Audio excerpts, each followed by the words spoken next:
So today I'm going to show you how to use the Costco rotisserie chicken in order to make chicken broth. Okay, so obviously one thing you're going to need is a Costco rotisserie chicken, and then you're going to need some way to slow cook it. I'm going to be using my rice cooker with a slow cooking feature. You could also use a crock pot or anything that you could use to do some slow cooking. I'll leave an affiliate link to this exact rice cooker in the description below.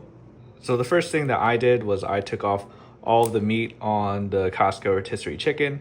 As you can see, all that's left is the carcass of the Costco rotisserie chicken. So I'm just going to take this carcass here, and you can see that I did leave some bits of like fat and stuff on there, and just going to put this in here. Now the other day when I was actually taking the meat off, I didn't have a chance to remove these bands, so I'm just going to do that now.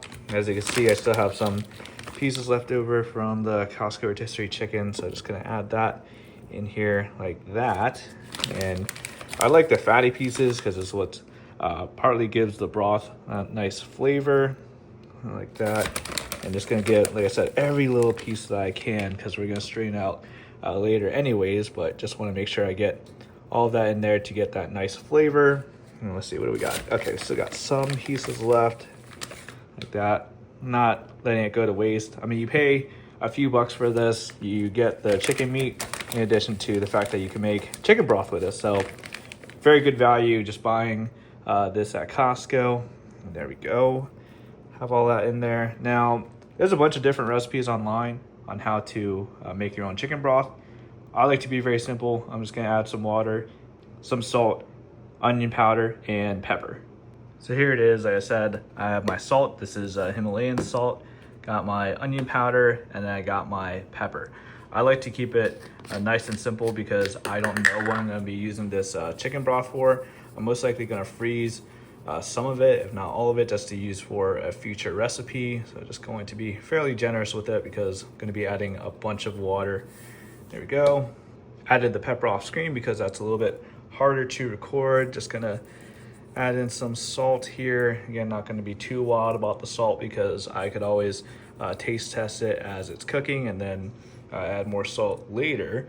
So let me just do a little bit more. Okay, there we go. And then next I'm going to add water. So I'm not providing any like units of measurement or anything because you could pretty much just make this recipe cater to you and your family. Basically what we're trying to do is just stretch out the Costco rotisserie chicken. Here I have 4 cups of water is what I'm using to start with. I just want to make sure that the Costco rotisserie chicken carcass is completely submerged so that it's able to cook. Just giving you the bones of this recipe here so you can modify and adjust it based off of your own personal flavor profile. And as you can see, the carcass is almost submerged here. Just gonna keep going a little bit longer. And I would say at this point, it's pretty much submerged.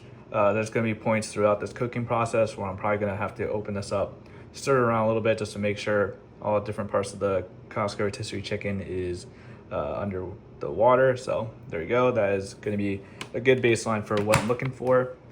Okay, next gonna be turning on my slow cooker, press the power button, and down here is the slow cook button. And I could choose how many hours I want this to run for. I'm just going to say 6 hours at this point. There we go. It's going to be cooking for 6 hours. Again, just adjust as needed for whatever device you're using to slow cook. I've done this in like 4 or 5 hours, but I have a lot of time today, so I'm just going to have this in for 6 hours. Okay, so we have about an hour and a half left, but I just wanted to open this up just to show you guys what the broth looks like. As you can see, it is still going, and I'm probably just going to leave it going for the whole duration, but just wanted to let you guys see what the broth looks like. Very easy and simple to do. Anyone could do this, and might as well stretch out your rotisserie chicken. So if this video helped you out, hit that like button. Thank you guys for watching. I'll see you guys later.